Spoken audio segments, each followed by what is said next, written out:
How to change control settings in Gunship Battle. First of all, open the game and go to the main menu.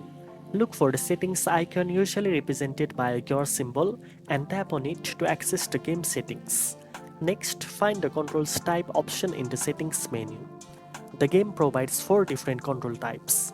The first is the default button control. The second allows you to tilt the device left or right to turn the helicopter while using the D-pad. The third lets you tilt the device up or down to move forward or backward. The last option uses the D-pad along with buttons to move forward. Take some time to experiment with these settings until you find what feels most comfortable for you. After selecting your preferred control type, it's a good idea to test your new settings in a practice mission.